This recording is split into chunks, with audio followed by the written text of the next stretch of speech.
নাম কি হবে? তো পণ্ডিত বলছে হমসুমাতাং মাতুরি বিবো, ওই নারীটা হবে বড় ভাগ্যবতী যে নারীটা আমার বিশ্বনবীকে পৃথিবীর জমিনে জন্ম দেবে। সুবহানাল্লাহ বলবেন না? ওই নারীটা হবে বড় সুন্দরী যে নারীটা বিশ্ব নবীর মা হবে। ওই নারীটা হবে বড় অতএব চরিত্রবান যে নারীটা বিশ্ব নবীকে জন্ম দেবে। বলল শোনো, ওই নারীটার নাম হবে সুমতি। সুমতি শব্দের বাংলা করলে হয় মাধুর্য, সুমতি শব্দের বাংলা করলে হয় সুন্দরী, সুমতি শব্দের বাংলা করলে হয় আপনার আদর্শবান। আর যদি আরবি করা হয় সুমতির তাহলে অর্থ হবে আমেনা।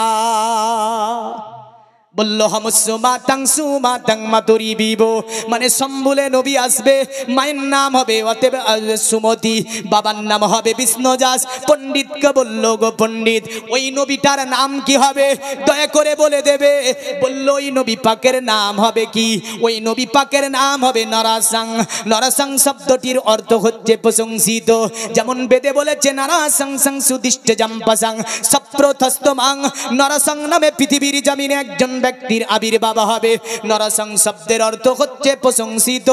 আর নরসংয়ের যদি আপনি আরবি করতে যান, আরবি হবে মুহাম্মাদুর রাসূলুল্লাহ সাল্লাল্লাহু আলাইহি ওয়াসাল্লাম।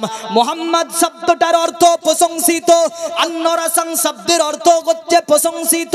তাহলে তারা বেদের মধ্যে বলল নরসং, পবিত্র কোরআনে বলল মুহাম্মদ, বেদের মধ্যে বলল আহমিদ্দি মানে আহমদ, আর পবিত্র কোরআনে বলল মুবাশশিরাম বিরাসূলিয়াতি মিন বাদি ইসমুহু আহমদ।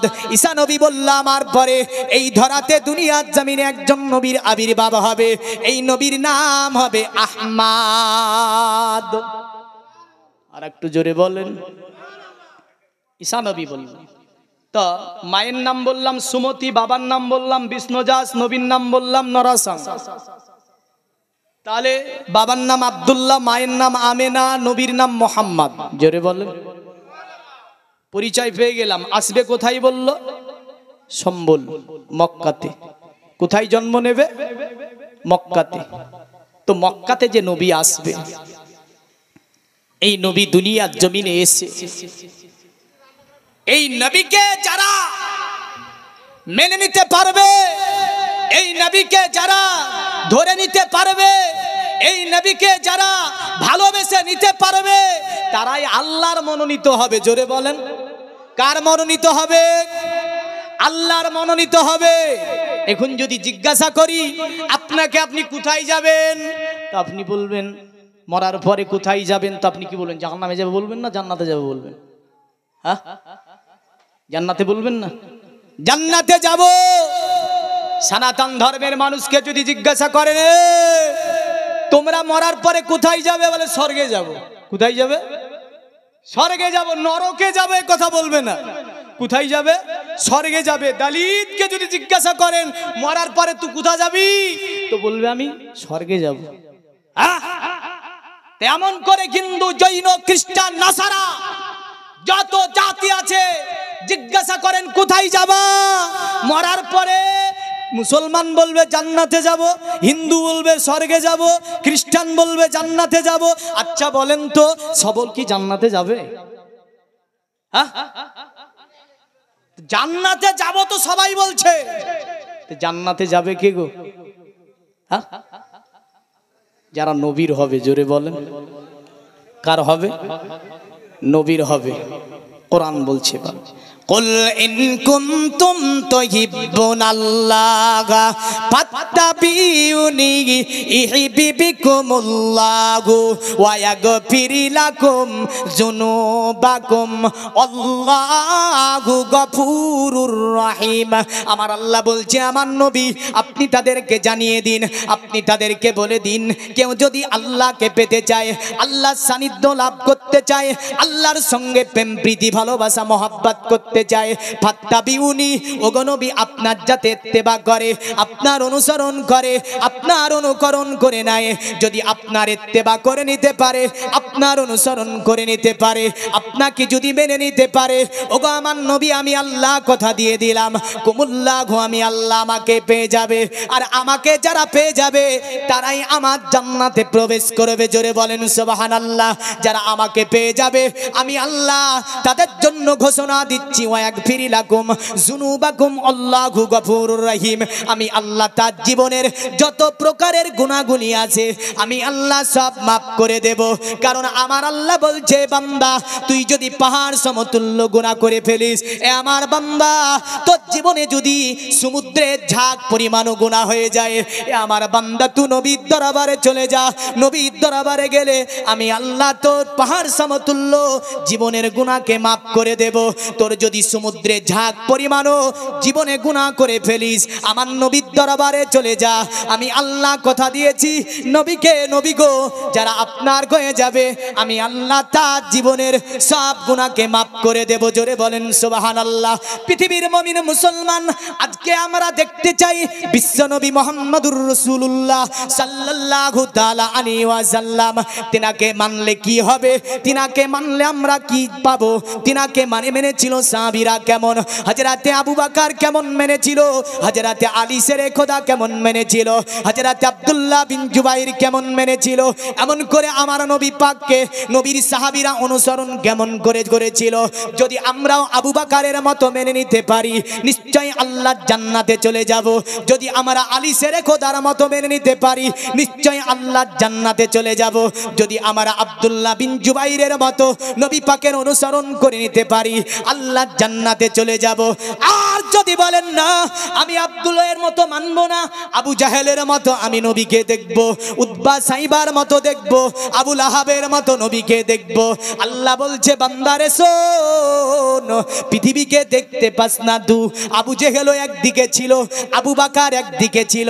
আবু জেহেলের স্থান হয়েছে পায়খানার মধ্যে, তার কবর বানানো হয়েছে, মানে তার কবরে পায়খানা আপনার গার তৈরি করা হয়েছে। আর আবু বকরের কবরখানা হয়েছে আমার নবী পাকের পাশে। জোরে বলেন সুবহানাল্লাহ। এমন করে আল্লাহ বলে, বান্দা তুই দেখতে পাস না আমার নবীকে সাফার উপরে, পাহাড়ের উপরে পাথর মারল চাচা আবু লাহাব, আমি আল্লাহ পাক তার জন্য পৃথিবীর জমিনে এমন আযাবকে নিয়োগ করে দিলাম। পৃথিবীর জমিনে আবু লাহাবকে শেষের দিকে আপনার মানুষ বাড়িতে থাকতে দিয়েছিল না, এত গায়ে দুর্গন্ধ হয়েছিল। আল্লাহ বলছে দেখতে পাস না আমার নবীকে মেনেছিল হযরত উসমানে গনিকে রাসূলুল্লাহ স্থান করে দিল জান্নাতুল বাকিয়াতে। জোরে বলেন সুবহানাল্লাহ। আবু লাহাব গন্ধের চটিটাকে পাহাড়ের চূড়ায় রেখে এসেছিল মক্কার মানুষেরা। উম্মে জামিলা যে রাসূলুল্লাহর রাস্তার উপরে কাটা বিছাতো, আল্লাহ পাক বলে দেয় বান্দা দেখতে পাস না যে আমার নবীর পায়ের নিচে কাটা বিছাতো, আমি আল্লাহ পাক তার জন্য কি আযাব নিয়োগ করে দিয়েছিলাম। বুঝা গেল যে নবীকে মানতে হবে আবু বকরের মতো, হযরত উসমানে গনির মতো, আলী শেরে খোদার মতো, আব্দুল্লাহ বিন জুবাইরের মতো। আর একটু জোরে বলেন। আল্লাহর রসুলকে এবার সাহাবীরা কতটা মানত যদি দেখতে যাই আমরা। নবী পাক সাল্লাল্লাহু আলাইহি ওয়াসাল্লামের একজন সাহাবী বর্ণনা করছে নবী কেমন ছিলেন। এখন তো বলছে নবী হামজে সাবাসার, কি বলছে আমার মতো। যদি ওকে জিজ্ঞাসা করা হয় নবী আমার মতো, তো তুই কিছু বল, কিছু দলিল দে, তো বলছে নবীর দুটো হাত ছিল, আমারও দুটো হাত আছে। নবীর দুটো পা ছিল, আমারও দুটো পা আছে। নবী বিবাহ করেছিল, আমিও বিবাহ করেছি। নাউজুবিল্লাহ বলেন, আরো জোরে বলেন। আমি যদি বলি আবু জেহেলের দুটো হাত ছিল, তোরও দুটো হাত আছে। আবু জেহেলের দুটো কান ছিল, তোরও দুটো কান আছে। ফেরাউনের দুটো পা ছিল, তোরও দুটো পা আছে। ফেরাউনের দুটো নাক ছিল, তোরও দুটো নাক আছে। তুই ফেরাউনের মতো বলা, তাহলে বোঝা যায় যে আবু জেহেল কেমন মানছে আর আবু বকর কেমন মানছে যদি দেখতে যায়। আর নবী পাক সাল্লাল্লাহু আলাইহি সাল্লামের সাহাবীরা রাসূলুল্লাহকে কেমন মানে। পবিত্র কোরআনের একটা আয়াত আনি, তারপরে ঘটনাটাকে বিস্থাপন করব। রাসূলুল্লাহ সাল্লাল্লাহু আলাইহি সাল্লাম 300 সাহাবী নিয়ে একটা মরুর প্রান্তরে রয়েছে। কোথায় রয়েছে? এক মরুর প্রান্তরে আল্লাহর নবীর একজন সাহাবী নবীকে বলছে, আসসালামু আলাইকা ইয়া রাসূলুল্লাহ, নবী গো আমরা এমন একটা প্রান্তরে অবস্থান করছি, যদি ডানের দিকে যাই তবুও পানি মিলবে না, যদি পিছন দিকে যাই তবুও পানি মিলবে না, সামনের দিকে যদি যাই তবুও পানি মিলবে না, কারণ আমরা এমন একটা জায়গায় অবস্থান করেছি চতুর্দিকে কোথাও পানি মিলবে না। ইয়া রাসূলুল্লাহ, ইয়া হাবিবাল্লাহ, ওগো নবী সামনের দিকে চলুন, এগিয়ে যায়। সামনের দিকে এগিয়ে যাবার পর এমন একটা জায়গাতে অবস্থান করব আমরা, যাতে করে ওই জায়গাতে পানি পাওয়া যায়, যাতে করে আমাদের পশুগুলোকে পান করাতে পারি, আমরাও পান করতে পারি, এমন একটা জায়গাতে অবস্থান করতে হবে। আল্লাহর নবী সাহাবী আবু বকর বলল, এই সাহাবী শোনো, তুমি নবীকে এমন করে কেন বলো? তুমি কি জানো না আল্লাহর নবী আমাদের জন্য রহমত হয়ে এসেছে? এই হাদিস কি তুমি পড়োনি? ফাজালাল মা ইউফাব্বিরু আসিবাতুহু কাইফাল ইউন, কারণ আমার আল্লাহ বলছে গো আমার নবী, আমি আল্লাহ পাক, অতএব আমি আল্লাহ পাক আপনার প্রতিটা আঙুলের ডগাতে জান্নাতের ঝর্ণা লাগিয়ে দিয়েছি। জোরে বলেন সুবহানাল্লাহ।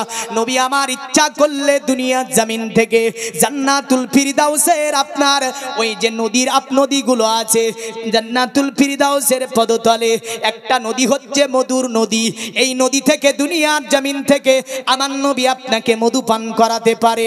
নবী পাকের আরেকটা আপনার উংলিতে আল্লাহ ঝর্ণা লাগিয়েছে, জান্নাতুল ফিরদাউস সবচেয়ে বড় জান্নাত।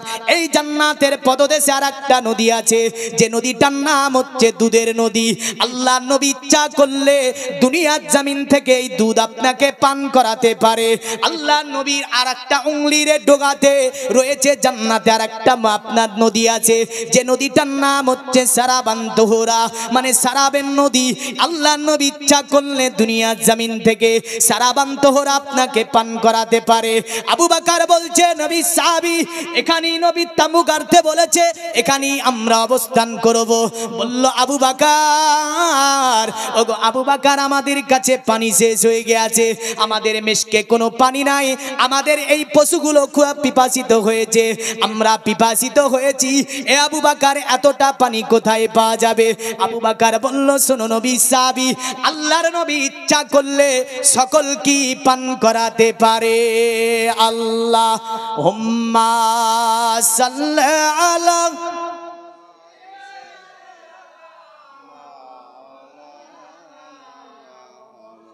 ওয়া আলা আলি সাইয়্যিদিনা। अरे खुशबू खुशबू मीठा मीठा दयार नबीजिर नाम। जोरे जोरे जोरे जोरे আমার নবী পাকের নাম মিষ্টি না? মিষ্টি না? আমার নবী পাকের নামে খুশবু আছে না নাই? अरे खुशबू खुशबू मीठा मीठा दयार नबीजिर नाम, রওজা ফুলের বাগান, রওজা ফুলের বাগান। জোরে বলুন সুবহানাল্লাহ। খুশবু খুশবু मीठा मीठा दयार नबीजिर नाम, রওজা ফুলের বাগান, রওজা ফুলের বাগান। মদিনা শরীফে, মদিনা শরীফের অলি গলিতে কতই না ধুমধাম, রওজা ফুলের বাগান, রওজা ফুলের বাগান। গ্রামের নাম কি গো?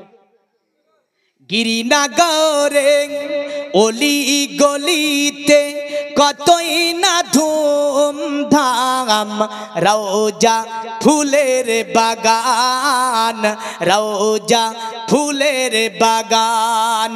খুশবু খুশবু মিঠা মিঠা দয়ার নবীজির নাম, রওজা ফুলের বাগান, রওজা ফুলের বাগান। জোরে বলুন আল্লাহ আল্লাহ নূরি তাজাল্লা, আল্লাহ আল্লাহ নূরি তাজাল্লা চমকাই পিয়ার গলিতে দয়ার নবীজির গলিতে দয়ার নবীজির গলিতে জোরে বলেন আরো জোরে বলতে হবে আল্লাহ আল্লাহ নূরি তাজাল্লা চমকাই পিয়ার গলিতে নূর নবীজির গলিতে দয়ার নবীজির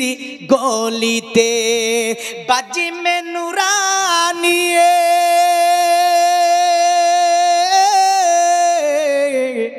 बाजी में नूरानी रात नूरानी देखो जन्नतेर बागान आरो जोरे बोलें बाजी में नूरानी रात नूरानी देखो जन्नतेर बागान रौजा फूलेर बागान रौजा फूलेर बागान खुशबू खुशबू मीठा मीठा दयार नबीजिर नाम रौजा फूलेर बागान रौजा फूलेर बागान नाजिदी उहाबी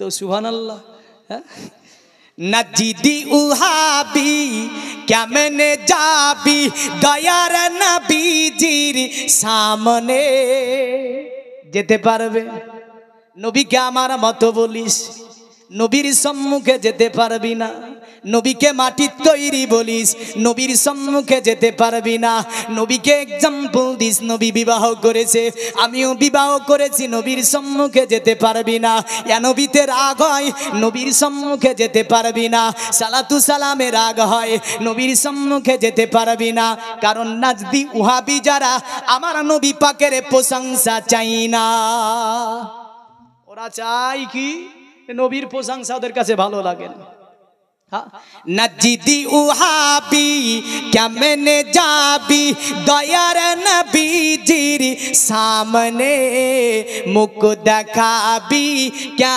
मैंने मुख देखाबी क्या मैंने नजीदी उहाबी क्या मैंने जाबी दयार नबीजिर सामने मुख देखाबी क्या मैंने मुख देखाबी केमने तोर नामाजी रोजा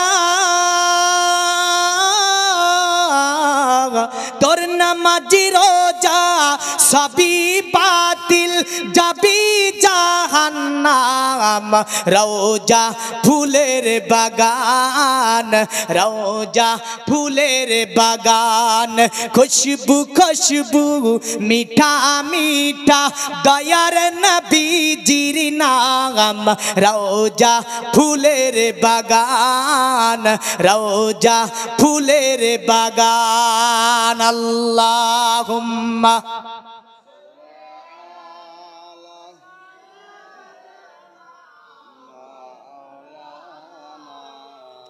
व अला आले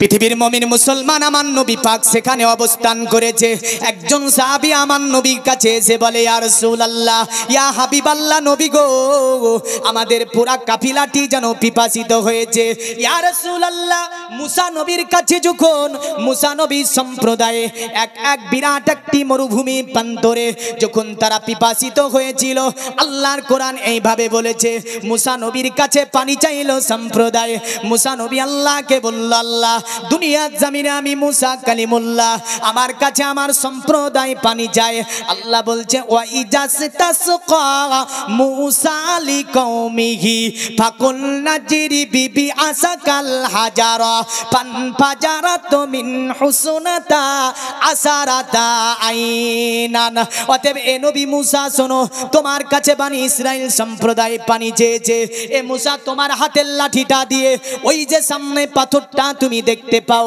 ওই পাথরের ওপর তুমি আঘাত করো।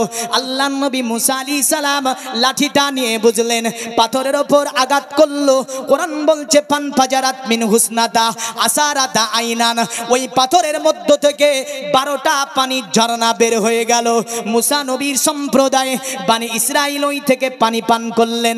আর আমার নবীকে সাহাবীরা বলছে ইয়া রাসূলুল্লাহ, মুসা নবীর সম্প্রদায় যখন পানি চেয়েছিল মুসা নবী পাথরের ওপর মেরেছিল। ওগো আল্লাহর নবী, আমরা যে পিপাসিত হয়েছি, তবে একটা আমল আপনাকে আজকে শিখিয়ে দিয়ে যাব। আমলগুলো নিশ্চয় করবেন, কারণ পৃথিবীর জমিনে যদি আমল না করেন আপনি নবীর হতে পারবেন না, আল্লাহর পেয়ারা হতে পারবেন না। শুধু ওয়াজ শুনলে হবে না, আমলগুলি নিশ্চয় আপনাকে আমাকে করতে হবে। পবিত্র কোরআনুল কারীম, এই কোরআনের মধ্যে একটি সূরা আছে, সূরাটির নাম হচ্ছে সূরাতুল লুকমান। মানে লুকমান তিনি পৃথিবীর জমিনে একজন বড় হাকিম ছিলেন।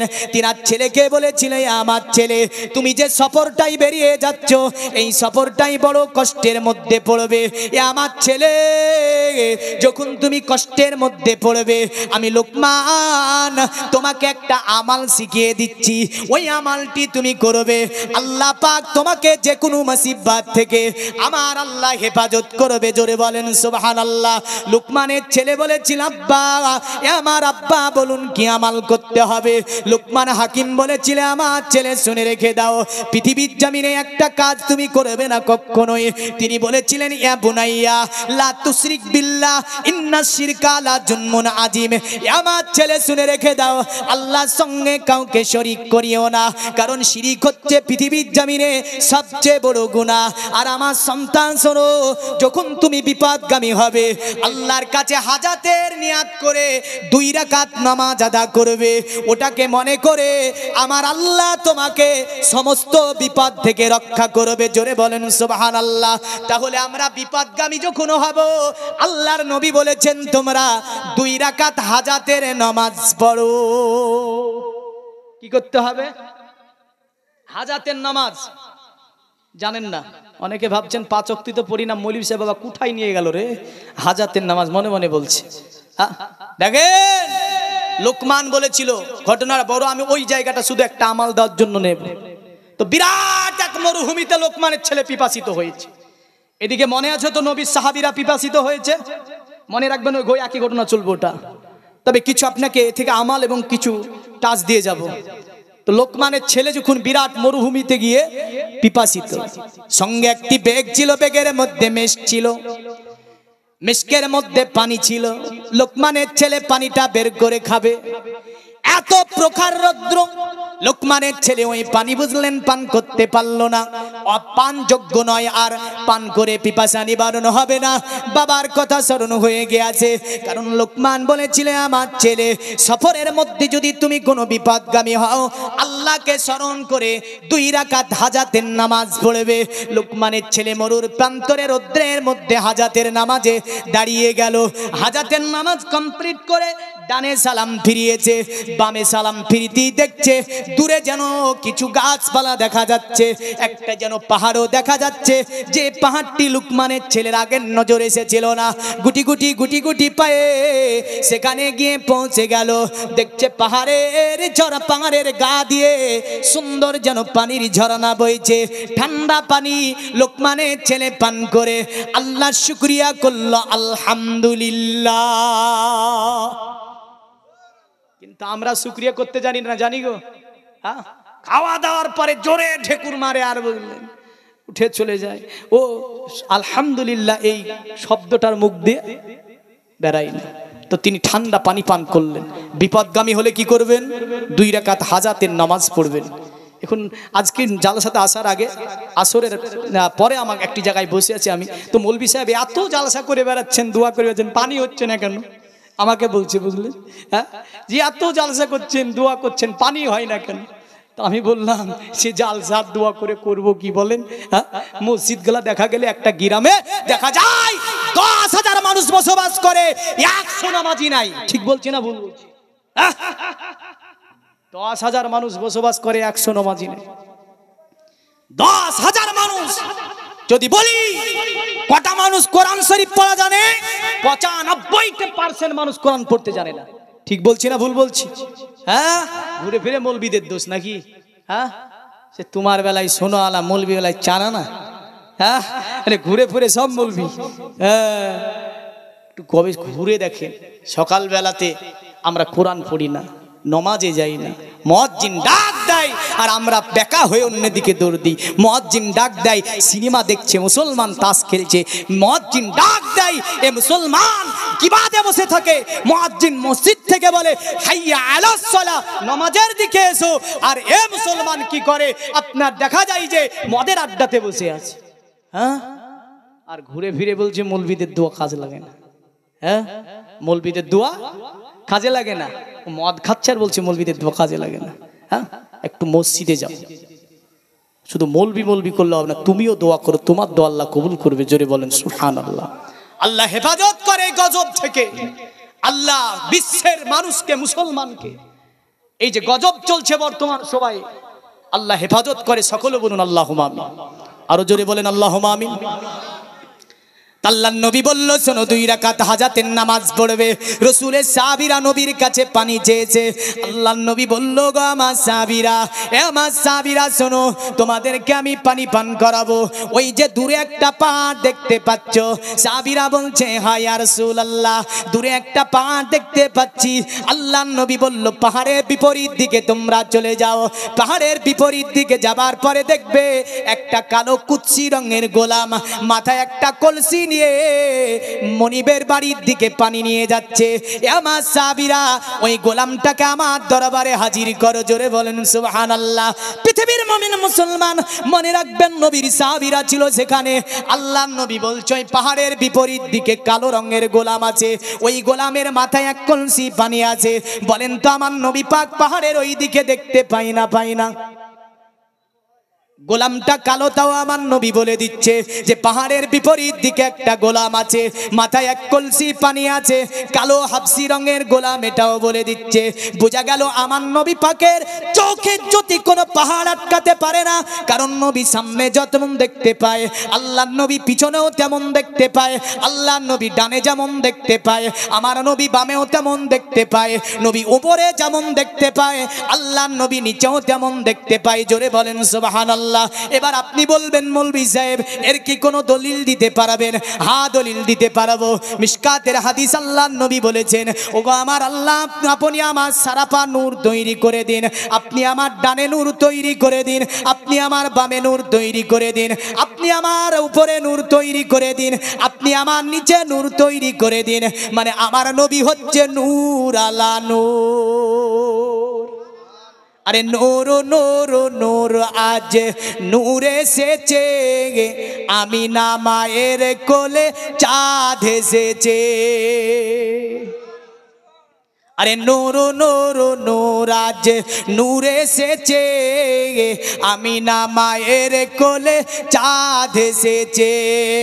আয় আয় কে দেখবি নূরেরই পুতুল, মা আমিনার কোলে দলে গোলাপেরই ফুল। জোরে বলেন সুবহানাল্লাহ। তো আমার নবী পাক তিনি নূর, এই মর্মে কোনো আপনার সন্দেহ নাই। যদি বলেন মৌলভী সাহেব এটা কি শুধু ওই কথা? হাদিসেও নবীকে নূর বলা হয়েছে। আল্লাহ নবী বলেছিল, ইয়া জাবিরু ইন্নাল্লাহা তাআলা কাদ খালাকা ক্বাবলাল আশিয়া নূরা নবিকা মিন নূরি। নবী জাবিরকে বলেছিলেন, জাবির শোনো, আল্লাহ পাক সর্বপ্রথমে তোমার নবীর নূরকে তৈরি করেছে, সমস্ত আসিয়ার পূর্বে তোমার নবীর নূরকে তৈরি করেছে। জাবিরকে আল্লাহ নবী বলছে, ফাজালা জালিকান নূর আদুরু বিল কুদুরাত। আল্লাহ পাক আমার নূরকে আল্লাহর কুদরত দিয়ে তৈরি করেছে। জোরে বলেন সুবহানাল্লাহ। যার কারণে সনাতন ধর্মের বেদের মধ্যে বলল, অজবো মাসু গমারুহে দেবদত্তং জগৎপতি ওসিনা সাদুদমান নমস্তে সবার যে গুণা নিবিতং চিররন্না সোনা কোনাং হইনা প্রতি মুদ্রা মুদ্দাতিং নিপ্রলিঙ্গ 14 দোষান কোটিশো নিয়নসাতিং অতোতে সংভবিষ্যন্তি মনংসি বিষাদানিবে বসুদে বঙ্গারা গাতি পুণ্যগন্ধানির স্পৃশাম পৌরজনপদানং বে হতিস কিলা সুসা দেবাধর্মা কিত্র যুগা দেবালকশ্চারা হুষ্টা পুষ্ট সন্তুষ্ট কলকোর জনি চাবুবা নানা দেবাদিলিঙ্গেষু ভূষানে ভূষিতেষু চ ইন্দ্রজালি বুদ্ধাতি কল্পকা পূজা কা জনা ন শান্তি। যার কারণে বেদে বলল শোনে রেখে দে নবী কেমন হবে। বেদ আপনার পণ্ডিতকে জিজ্ঞাসা করলো, গো পণ্ডিত নবী নূর নাকি মাটি, নবী কেমন হবে দেখতে? বলল শোন চিররান্না সোনা খোনাং হয়ে না প্রতি মুদ্দাতিং। আখিরি নবীর চেহারা বেদের মধ্যে বর্ণনা দিতে পারবো না, বেদে বলতে পারবো না। বলে কেন বলতে পারবে না? বলে এতটা আমরা জানাতে পারবো যে আখেরি নবী যিনি হবে তার চেহারা থেকে যেন আলোক রশ্মি বিচ্ছরিত হবে। আরো জোরে বলেন। বলল শোনে রেখে দে নবী যিনি হবে তার শরীর থেকে যেন লাইট বের হবে, নবীর শরীর থেকে যেন লাইট বের হবে, নবী পাকের শরীর মোবারক থেকে অন্ধকার দূরভূত হবে। তারপরে তারা বলল শোনে রেখে দে অততে সাংভবী শান্তি, পৃথিবীতে যদি শান্তি পেতে চাস ওই নবীর সঙ্গে স্পর্শে যেতে হবে, নবী ছাড়া শান্তি পাওয়া সম্ভব হবে না। অতঃপর তারা আরো বলেছে এইভাবে বাসুদেবাঙ্গারা গাতি পুণ্যগন্ধানির স্পৃশাম। আর আল্লাহর নবীর আরো পরিচয় তোদেরকে আমরা জানিয়ে দিয়ে যাচ্ছি। নবী যে রাস্তা দিয়ে চলবে ওই রাস্তা পর্যন্ত যেন খুশবু আর খুশবু হবে, মানে নবী পাকের গায়ের সুগন্ধিতে ওই রাস্তা যেন ভরে যাবে। জোরে বলেন সুবহানাল্লাহ। মাথায় টুপি মুখে দাড়ি নেওয়ার পরে বলছে নবী 5 বার দাঁতন কেন করতো? মুখে গন্ধ ছিল নাউজুবিল্লাহ। আরো জোরে বলেন। জুতাকে ভিজা মারা দরকার আছে, বুঝলেন? হ্যাঁ, বলে নবীর মুখে গন্ধ ছিল। নবীর মুখে গন্ধ ছিল। আর বেদ বলছে বাসুদেব বাঙ্গারা গাতি পুণ্য গন্ধা নিরস্পৃশাম, নবী যিনি হবে তিনার গায়ের সুগন্ধিতে যে রাস্তা দিয়ে যাবে ওই রাস্তা পর্যন্ত ভরে যাবে। জোরে বলেন সুবহানাল্লাহ। আনাস বলছেন, আনাসিন রাদিয়াল্লাহু তাআলা আন্না নবী সাল্লাল্লাহু আলাইহি ওয়াসাল্লাম লাম ইয়াসলুকু তারিকান ফায়াতবাউ আহাদুন ইল্লা আরাফা قد সালাকাহু মিন তাইয়্যিবি আরকি। আল্লাহর নবী যে রাস্তা দিয়ে যাবে, আমি আনাস 10 বছর ধরে রাসূলুল্লাহর খিদমত করেছি, কারণ আনাস 10 বছরে তিনি ইসলাম কবুল করেছিলেন। বিখ্যাত একজন সাহাবী, 104 বছর যাকে আল্লাহ পাক হায়াত দিয়েছিল, জান্নাতুল বাকিয়ার পাশে যার কবরটা বানানো হয়েছে। এই আনাস থেকে অনেকগুলি হাদিস আমরা হাদিস শরীফের মধ্যে দেখতে পাই। আনাস বলছে 10 বছর রাসূলুল্লাহর খিদমত করেছি। আল্লাহর নবী মক্কা মদিনার যে রাস্তা দিয়ে ভ্রমণ করে চলে যেত, আমরা সাহাবী কয়েকদিন ধরে বুঝতে পারতাম যে আল্লাহর নবী রাস্তা দিয়ে গিয়েছে। জোরে বলেন। মাথায় টুপি মুখে দাড়ি বড় জুব্বা গায়ে দিয়ে এসে জাতিকে শিখাচ্ছে নবীর মুখে গন্ধ ছিল। High high high. আর আমার ঘরের কিছু যুবক জেনারেশন বলছে এই হুজুরটাই ঠিক আছে। কোন হুজুরটা? হ্যাঁ, ও লাভ দিয়ে নিয়েছে, দেখবেন না ও কেমন হয়েছে জানেন তো? ওই যে নূহ নবী আলাইহিস সালামের কটা ছেলে ছিল? কটা ছেলে ছিল গো? শামহাম কেনানা ইয়াফাসির, শামহাম কেনানা ইয়াফাসির। শামের গোত্রে আসলাম আমরা, হামের গোত্রে এসেছে হাফসিরা, আফাসিরে গোত্রে এসেছে আপনার ইয়াজুজ এবং মাজুজ। কে আসবে? ওই যে পাহাড় জুলকারনাইন যে দিয়ে দিয়েছে পবিত্র কোরআন সূরা কাহফে, আসআলুনাকা আন জিলকারনাইন কুল সাআতুলু আলাইকুম মিনহু যিকরা। এই তাফসীরটা পড়ে দেবেন, এতে পুরো বর্ণনাটা দেওয়া আছে। কারণ আপনাদের দোয়া যদি আপনারা কোনোদিন আমাকে নিয়ে এসে বলেন যে মৌলভী সাহেব অমুক সূরাটা তাফসীর করেন, ইনশাআল্লাহ কোরআন খুলি করে দেব। এগুলো আমার ইউটিউবের মধ্যেও পাবেন তাফসীর, মানে সূরা বাই সূরা কিছু কিছু মাহফিল থাকতে হয়, মানে কোরআন খুলে ওগুলোকে দেখে পড়ে পড়ে মানে করতে হয়। পুরো সূরা কাহফের তাফসীরে এই জুলকারনাইন বাদশা যে ওই ইয়াজুজ মাজুজের জায়গাটাকে ঘেরাও করে দিয়েছে, ওরা চাটছে। ওটাকে কি করছে? চাটছে। ওই দিন শেষ হবে।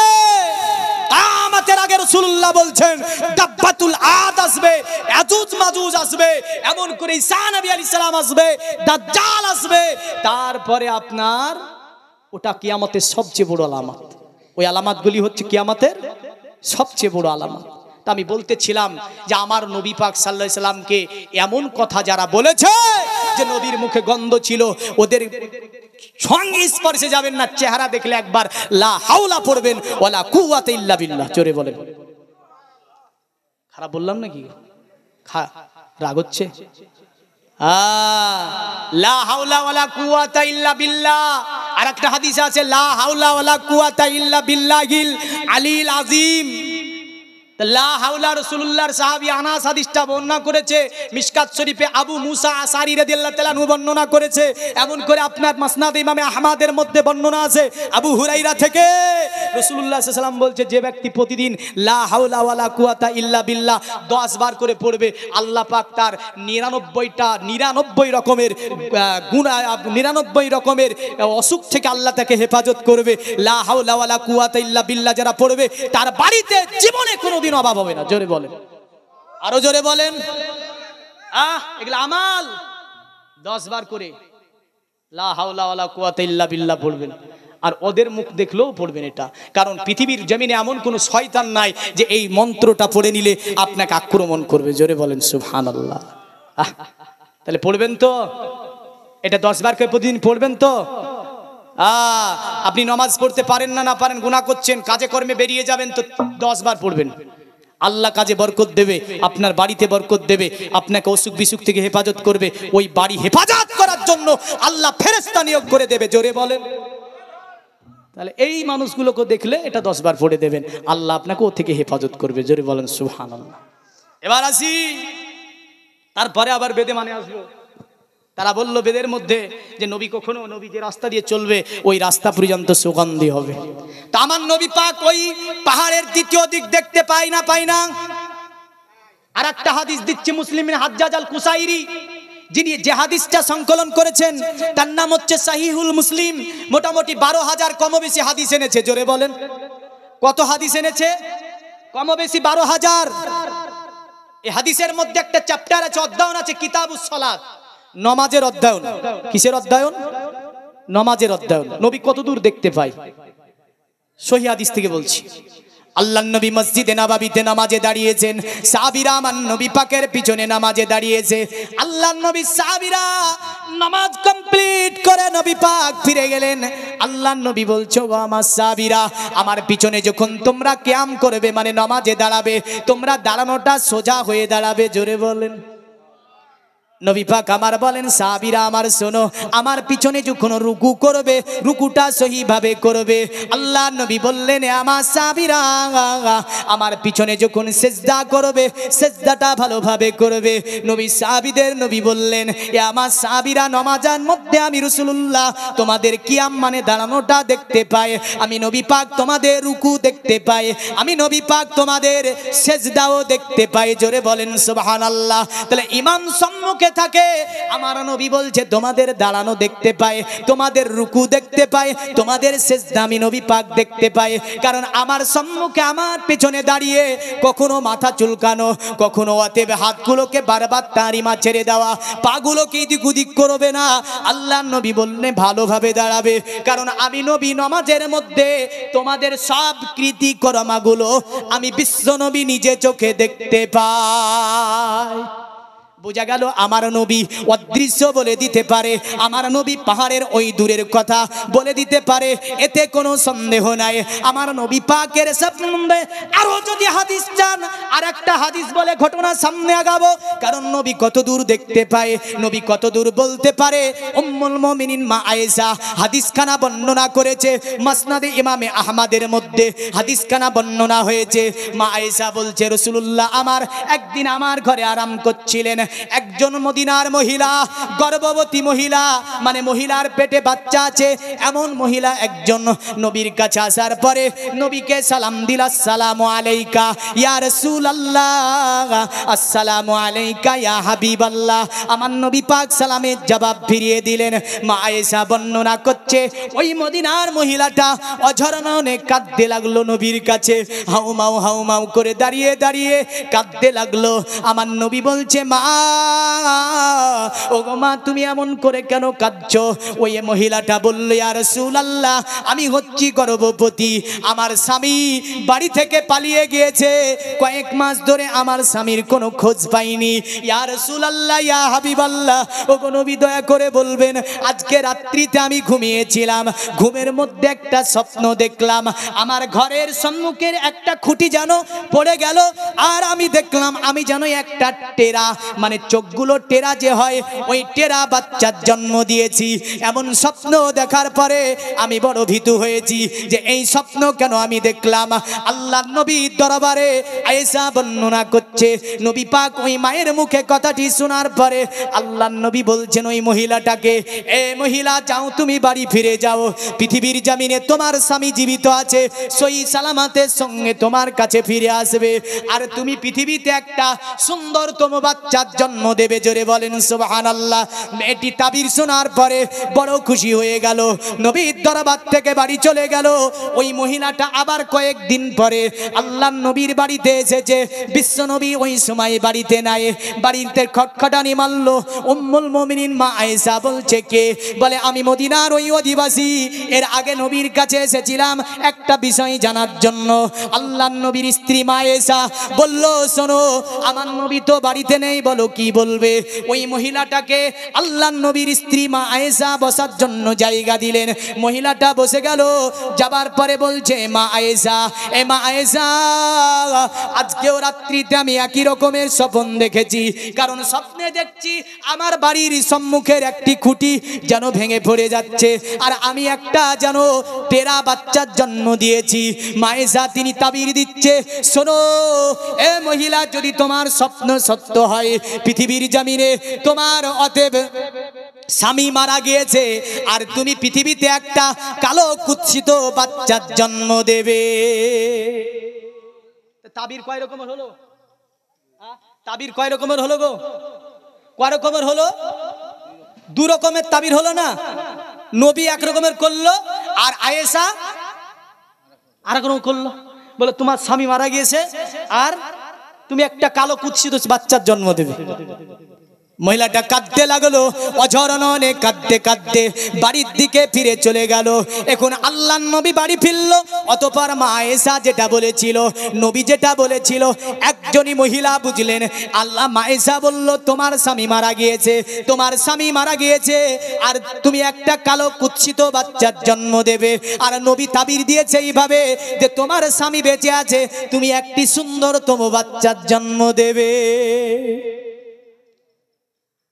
আল্লাহ নবী বাড়ি ফিরেছে, মা আয়েশা বলছে, ইয়া রাসূলুল্লাহ, ইয়া হাবিবাল্লাহ, নবী গো, ওই মহিলাটা আবার এসেছিল আপনার কাছে।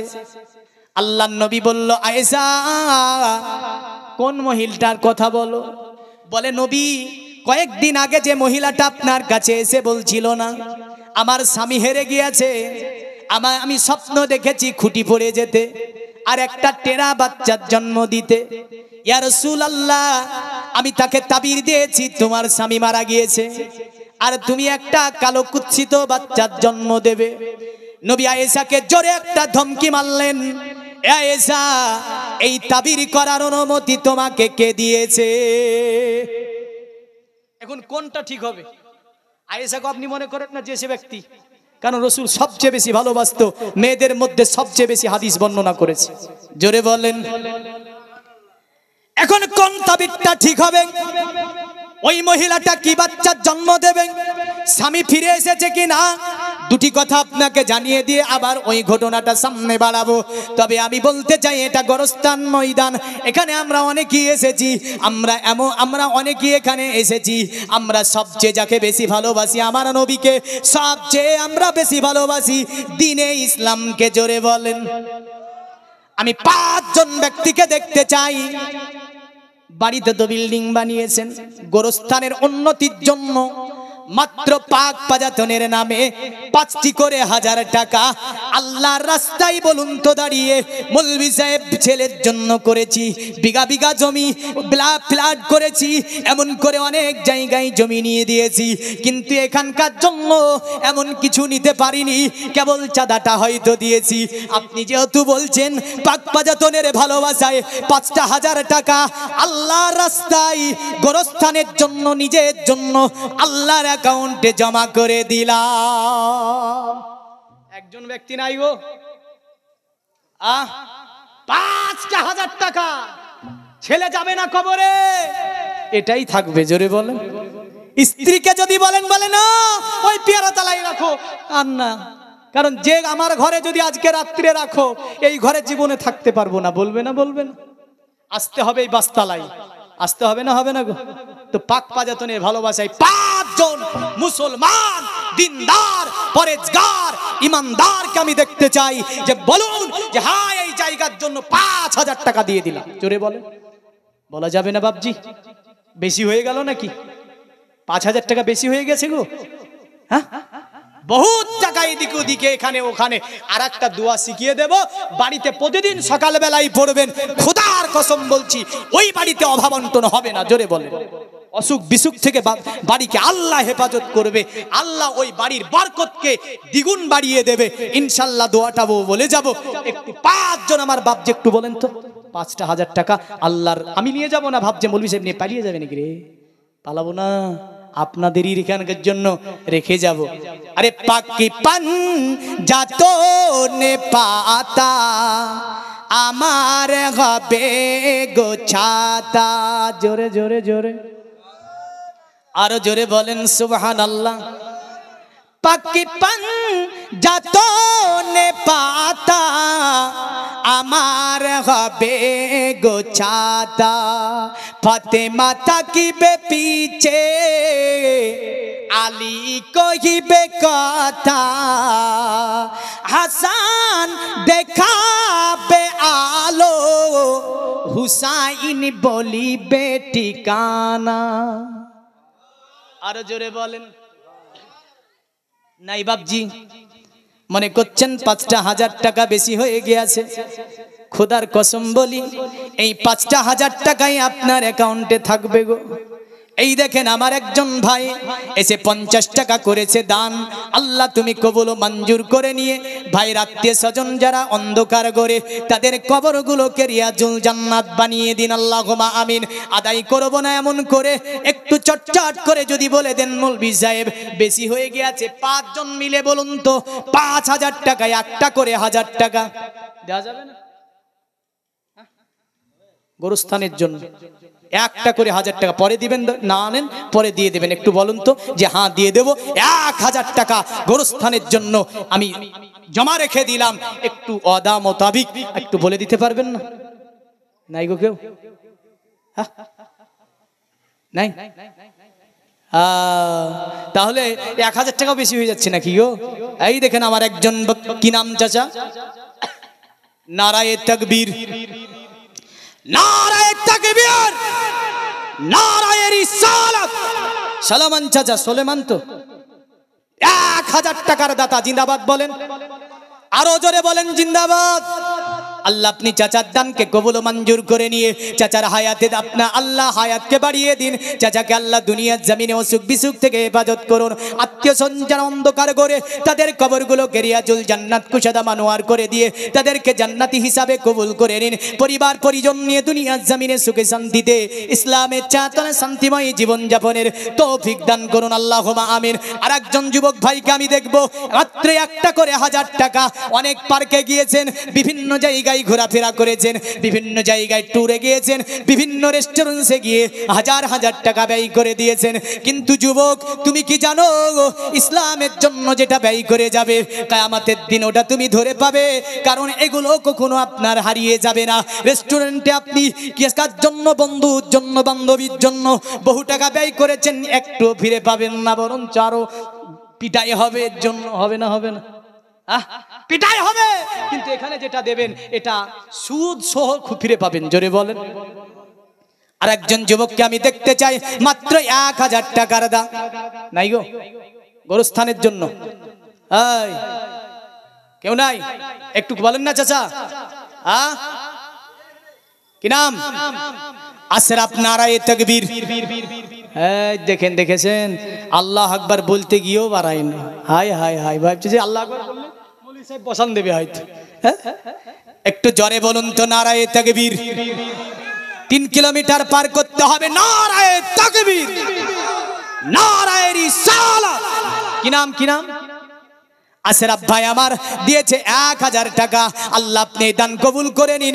আশরাফ ভাইয়ের আল্লাহ পরিবারে আপনি সুখ শান্তি দান করুন। আশরাফ ভাইকে দুনিয়ার জমিনে ব্যবসা বাণিজ্যে বরকত দান করুন, খেতে খামারে বরকত দান করুন, হায়াতকে দারাজ করে দিন, দুনিয়াবি মুসিবত থেকে হেফাজত করুন। যারা আত্মীয় স্বজন অন্ধকার করে তাদের কবরগুলোকে আল্লাহ জান্নাতের টুকরা বানিয়ে দিন। আল্লাহুম্মা আমিন। এই কমিটি বিন্দু কই? একটু মেয়েদের দিকে যাও তো, দিবে মায়েরা। লক্ষ্মীর ভান্ডার থেকে ওরা দেবে ইনশাআল্লাহ। দেবে না? দেবে না? এই এমন দোয়া করে দেবো, নাহলে লক্ষ্মীর ভান্ডারে তালা মেরে দেবো, বুঝলে? না দেয় মায়েরা দেবে, যাও একটু যাও তো, যাও। হ্যাঁ ইনশাল্লাহ দিয়ে দেবে। তাই যাই হোক, আপনারা 2 জন হয়েছে, 5 জন নেবে বলেছি বাপ, তারপরে ওয়াজকে আগিয়ে দেব। আর একজন আমি যুবককে দেখতে চাই। আশরাফ ভাই বলেছে আমি 1000 দেব, এই চাচা বলেছে আমি 1000 দেব। আর কেউ নাই গো? 5 জন ব্যক্তি পাক পাজাতনের মহাব্বতে ভালোবাসাতে। আর একজন বলেন তো, আরো 3 জন ব্যক্তি উঠে যে মৌলভী সাহেব আমি দেব 1000, আমি দেব 1000 করে বলে দেন তো। নাই গো? হ্যাঁ গজলটা শোনাবো? হ্যাঁ। হাসান দেখাবে আলো, হুসাইন বলিবে ঠিকানা। জোরে জোরে জোরে।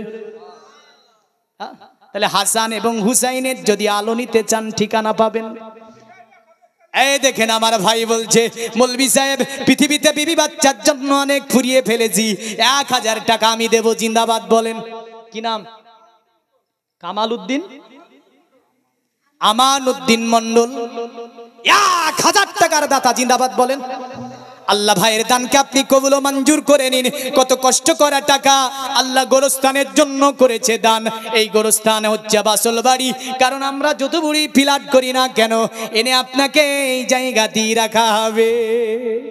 ফ্ল্যাটে জায়গা হবে না গো, এই মাটিতে আসতে হবে। ভাইয়ের দানকে কবুল ও মঞ্জুর করে নিয়ে আল্লাহ ভাইয়ের মুসিবত আপনি হেফাজত।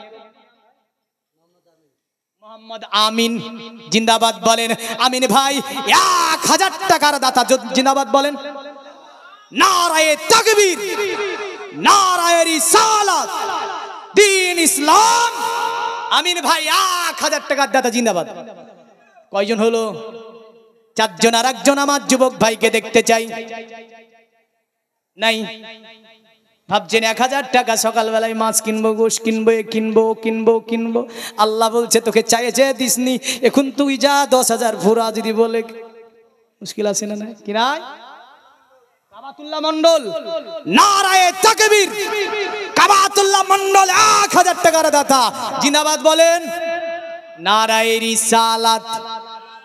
আরো জোরে বলেন ইয়া রাসূলুল্লাহ।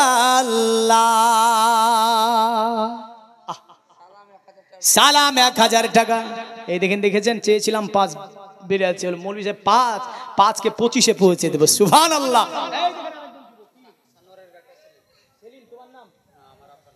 আচ্ছা তোমার আব্বার নাম সেলিম? বিয়ে তোমার হয়নি? যাকে দেখেন যুবক ছেলেটা এসে বলছে সানোয়ারের সেলিম 500 টাকা আইনে বলছে মৌলভী সাহেব করে দিলাম দান। এই দানকে আল্লাহ কবুল ও মঞ্জুর করুন।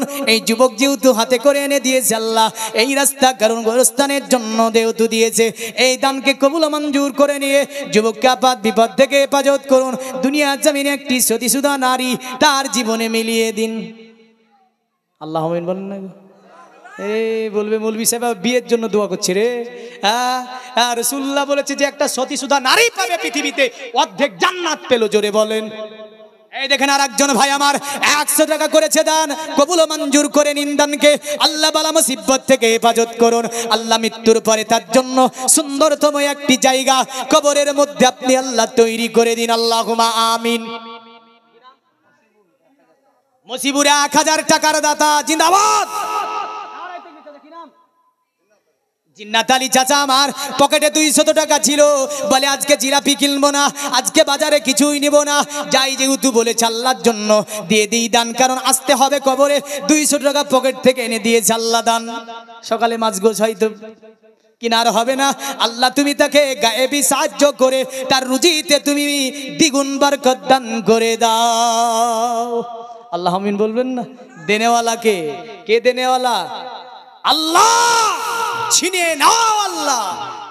अरे नादान को इस बात का नहीं हो पता, और तू इज्जु मन तशा और तू जिल्लु मन तशा। যারা নাদান হবে তারা এটা জানি না, একজন 200 একজন 100 এমন করে করে গেছে দান। দানকে কবুল ও মঞ্জুর করে নিয়ে তাদেরকে আল্লাহ বালা মুসিবত থেকে হেফাজত করে রোজগারে আপনি বরকত দান করুন, খেতে খামারে বরকত দান করুন, স্ত্রী পরিবার পরিজন বাচ্চা কাচ্চা নিয়ে দুনিয়ার জমিনে আল্লাহ সুখ শান্তিময় বসবাস করার তৌফিক দিন। আল্লাহ অসুখ বিসুখ আল্লাহ থেকে আপনি হেফাজত করুন। আত্মীয় স্বজন যারা অন্ধকার ঘরে চলে গিয়েছে তাদের কবরগুলোকে জান্নাতের টুকরা বানিয়ে দিন, আল্লাহুম্মা আমিন। আর একজন 50 টাকা, বাপজি বলে যাব এসেছি আপনার কাছে একটুখানি দোয়া করে দিয়ে যাব, কারণ গোরস্থান ময়দানে একটুখানি যেহেতু আদায়ের জন্য বলেছে, আমি তাই বলছি যে এটা আমার জন্য নিয়ে যাব না, এটা আপনার গ্রামে, এটি একটি বড় গোরস্থান, যে গোরস্থানে মাটি হবে আমাদের আসল ঘর, কারণ এই ঘরে আমাদের সকলকে আসতে হবে। একটু চটচট করে যদি আপনারা পারে যান, যে যা পারবেন একটু চটচট করে দিয়ে যাবেন, ইনশাল্লাহ সকলের জন্য দোয়া হবে। যদি মনে করেন মৌলভী সাহেব পাকপাজাতনের নামে 1000 টাকা করে দিয়ে দেব, ইনশাল্লাহ সকলের জন্য শেষে একটা আমি বড় করে দোয়া করব, অতঃপর ইনশাল্লাহ চলে যাব। তা আমি বলতেছিলাম নবী পাক আমার আপনার বলছে যাও এ সাহাবী ওই পাহাড়ের পদদেশে ওই পারে চলে যাও। সাহাবী চলে গেল, যাবার পরে দেখছে একটা কালো হাবশি রঙের গোলাম মাথায় এক কলসি পানি নিয়ে গুটি গুটি মনিবের বাড়ির দিকে যাচ্ছে। আর একজন 200 টাকা, আর একজন 100 টাকা করেছে দান। এই দানকে আল্লাহ আপনি কবুল ও মঞ্জুর করুন, বালা মুসিবত থেকে হেফাজত করুন, দুনিয়াবি আর একজন 50 টাকা একটু চটচট করে দিয়ে দেবেন। 200 টাকা আর একজন একটু চটচট করে দিয়ে যাবেন। মা বোনদের তরফ থেকে কিছু ছেলেরা গেছে গো, মায়েরা দেন। এখানে মনোহারি বসেছে নাকি? বসেনি তো? বসেছে? তাহলে তো চুরিমালা কিনে ফিরে ফেলবে ঘরে। হ্যাঁ, আজকে কিনতে হবে না ওগুলো, জান্নাতে আল্লাহ চুরিমালা লাগিয়ে দেবে। সুবহানাল্লাহ বলে। হ্যাঁ, জান্নাতে চুরিমালা নাই? সব আছে জান্নাতে, কি চুরির অভাব নাই, জোরে বলেন। এমন এমন মালা চুরি আছে বুঝলেন জান্নাতে, আল্লাহ পরিয়ে দেবে তো একদম বুঝলেন। পৃথিবীর যত নায়ক নায়িকা সব ফেল, জান্নাতের যা সাজ, কারণ এমন কোন জিনিসের অভাব জান্নাতে আল্লাহ রাখেনি, জোরে বলেন। এই দেখেন চাচা আমার বসেছিল, ভাবছে মৌলভী সাহেব যেহেতু বলছে 100 টাকা আছে 100 টাকা দিয়ে দেবো, যা 100 টাকা করেছে দান, দানকে কবুল মঞ্জুর করে নিন আল্লাহ। আল্লাহ আপনি কামাইতে বরকত দান করুন, হায়াতকে দীর্ঘ করে দিন আল্লাহ, বালা মুসিবত থেকে অসুখ বিসুখ থেকে হেফাজত করুন, আল্লাহুম্মা আমিন। মুসিবত যদি এসে যায় খুব মুশকিল না? রাসূলুল্লাহ বলেছে as-সাদাকাতু তারাদ্দুল বালা, তুমি মুসিবত থেকে বাঁচতে চাইলে বেশি বেশি সাদকা করো, জোরে বলেন। সাদকা শুরু, মাহরুম হবেন না। আমি বলেছি যেটা পারবেন, আমি তো চাপ দিইনি আপনাকে। একটা 1000 টাকা বলেছিলাম, যাদের সামর্থ্য আছে তারা দিয়েছে, এখনো ইনশাল্লাহ যাদের সামর্থ্য আছে দিয়ে দেবে, বাদবাকি আপনার সামর্থ্য মোতাবিক একটু চটচট করে দিয়ে দেবেন, ইনশাল্লাহ ওয়াজকে সামনের দিকে এগিয়ে দেব। একটু মহাব্বতে পড়ি আল্লাহুম্মা